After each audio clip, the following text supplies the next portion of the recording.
I am Ranjit sir, your English teacher. Now today I am going to teach of class 7th from your English book lesson 3. Nirja Bhanot, the mortal becomes immortal. मेरे प्यारे बच्चों, मैं आज आप लोगों को class 7th का lesson 3 पढ़ाने जा रहा हूँ. Great people become immortal through their noble deeds. This is the story of one such brave soul, Nirja Bhanot, who saved many lives in an encounter with terrorists without caring of her own life. Her heroic deeds will be remembered forever, not only by Indians but also by the whole world. We all salute this brave girl as a true martyrs. बच्चों, महान लोग अपने अच्छे कामों से महान होते हैं. यह कहानी एक वैसी महान आत्मा निर्जा भनोत की है जिसने अपना जान जोखिम में डालकर बड़े अदम हिम्मत और साहस से आतंकवादियों का सामना करते हुए अनेक लोगों का जान बचाई. उसकी वीरता को भारत में ही नहीं बल्कि पूरे दुनिया में याद किया जाएगा. एक सच्चे शहीद के रूप में हम सभी भारतवासी उसे नमन करते हैं. Nirja had an arranged marriage in March. Before this, Nirja Bhanot, the daughter of Rama Bhanot and Mr. Harish Bhanot, was born on 7 September 1963 in Chandigarh. She was an alumna of Sacred Heart Senior Secondary School, Chandigarh, Bombay, Scottish School and Sant Xavier's School, Sant Xavier's College, Mumbai.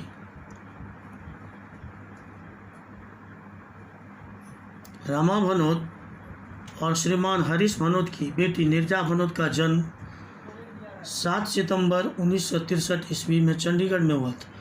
वह अलुमना का sacred heart senior secondary school Chandigarh, Bombay Scottish school और संत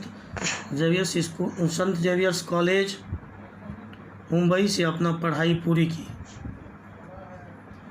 after that Nirja had an arranged marriage in March 1985 and joined her husband in the Gulf. Within 2 months of her marriage, she returned to her parents' home to Mumbai. As she was not prepared to yield under the pressure for dowry, Nirja was a strong, optimistic girl. Nirja का विवाह मार्च 1985 ईस्वी में हुआ था और वह अपने पति के साथ खाड़ी देश में रहने लगी. अपनी शादी के 2 महीने बाद ही वह मुंबई अपने मायके अर्थात माता पिता का घर आ गई, मानो कि उसे कोई दहेज के लिए दबाव डालता हो. निर्जा एक मजबूत इरादा वाली आशावान लड़की थी. वह अपने जीवन में आगे बढ़ने का फैसला कर ली. वह मॉडलिंग का ठेका लेना स्वीकार की, किंतु शीघ्र ही वह एक विमान परिचारिका के पद के लिए पान अम वायु सेवा में नौकरी के लिए आवेदन दी. बड़ी आसानी से उसका चयन एक विमान परिचारिका के पद पर हो गया और शीघ्र ही वह मियामी में एक वरिष्ठ विमान परिचारिका का प्रशिक्षण लेने चली गई. वह अपना काम बड़ी जवाबदेही और समर्पित विमान परिचारिका के रूप में करने लगी.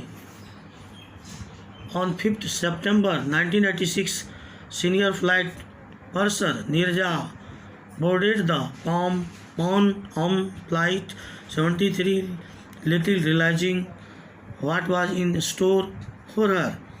The flight left Mumbai in the early hours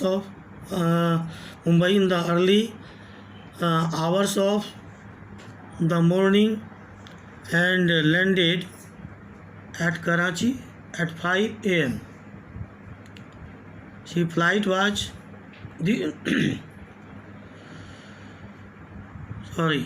This flight was en route to Frankfurt and onward to New York City.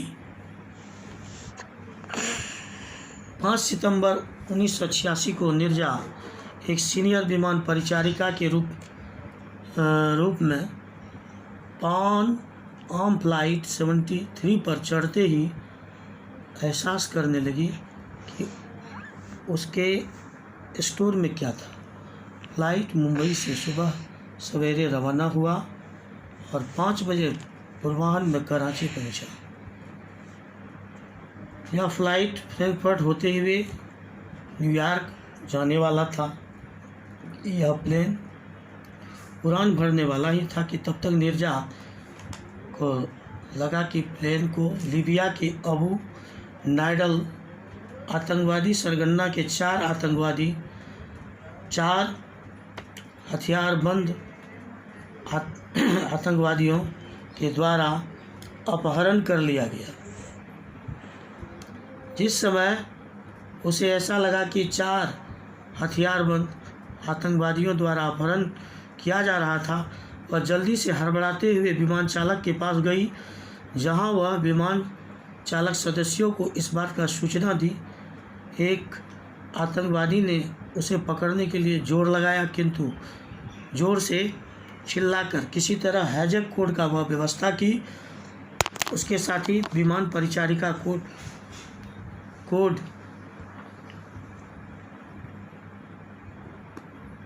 Neerja Bhanot को दिया और वह इसे विमान चालक को बढ़ा दी। वह अपना हिम्मत नहीं हारी। वह यात्रियों को शांत करते हुए उसका अच्छा देखभाल करती थी। इधर आतंकवादियों ने भनोत को सभी यात्रियों का पासपोर्ट जमा करने के लिए कहा। भनोत को यह बात समझने में देर नहीं हुआ कि ये आतंकवादी अमेरिकन यात्रियों का पहचान करना चाहता था। भनोत आगे बढ़ते हुए साथी विमान परिचारिका के साथ अन्य अमेरिकन यात्रियों के साथ अपना पासपोर्ट छिपा दिया। रात भर कई घंटों के बाद आतंकवादी जब बेचैन होने लगा, तबाह होने लगा, तब अचानक रोशनी कम हो गया और बिजली खराब होने की वजह से प्लेन का रोशनी धीरे धीरे धुंधला होने लगा, कम होने लगा। तब तक नीरजा को लगा कि आतंकवादियों को दिग्भ्रमित किया जा सकता है। वह हड़बड़ाते हुए आपातकालीन दरवाज़ा के पास गई, दरवाज़ा खोली तथा अपना जान का बिना परवाह किए यात्रियों को बचाने लगी। जब 3 बच्चों को वह बचा रही थी कि तब तक में आतंकवादियों ने उसके शरीर को गोली से छलनी कर दिया। वास्तव में वह एक सच्चा सैनिक और बहादुर शहीद के रूप में जानी जाती है और तब से लेकर अभी तक वह एक बहादुर शहीद के रूप में जाने लगी। पहले भी जानी जाती है थी, अभी भी जानी जाती है।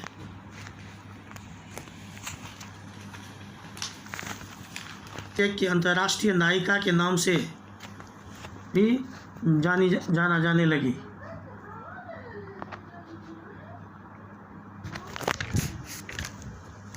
इसे सच्चाई से इनकार नहीं किया जा सकता है कि वह एक सच्ची सेविका, सैनिक और बहादुर शहीद थी और उसकी वीरता वाली कार्य स्पष्ट रूप से सैकड़ों लोगों का जान बचाने के लिए जवाबदेह साबित हुआ। नीरजा भनोत को भारत का सर्वाधिक सम्मानित अवार्ड अशोक चक्र शांति के लिए बहादुरी के लिए प्रदान किया गया। बाद में सन 2004 ईस्वी में बच्चों, अब आप लोग इस पाठ का अंतिम पेज 20 पर ध्यान देंगे। बाद में सन 2004 ईस्वी में सन 2004 ईस्वी में भारतीय डाक सेवा के द्वारा उसके नाम से एक डाक टिकट जारी किया गया। इतना ही नहीं, उसे तगमाए इंसानियत पाकिस्तान फ्लाइट सुरक्षा वीरता पुरस्कार, यूएसए कोलंबिया का अन्याय के विरुद्ध न्याय का पुरस्कार तथा यूएस सरकार और भारतीय सिविल एविएशन मंत्रालय अवार्ड खास तरह का साहस के लिए प्रदान किया गया। एक सर्वाधिक बहादुर औरत के रूप में नीरजा के माता पिता को अपनी बेटी की वीरता वाली काम के लिए उस पर बड़ा ही गर्व था, जिन्हें 1.5 लाख रुपया प्रत्येक साल 2 वार्षिक सम्मान के रूप में मिलता है। एक इनाम एयरलाइन क्रू मेंबर्स को अंतर्राष्ट्रीय विपरीतकालीन सेवा के लिए प्रदान की जाती है और दूसरा सामाजिक अन्याय के विरुद्ध लड़ने वाली वीर महिला के रूप में प्रदान की जाती है। इस तरह बच्चों, आपने नीरजा भनोट जैसी महिला के रूप में अदम्य हिम्मत, साहस और वीरता से किस तरह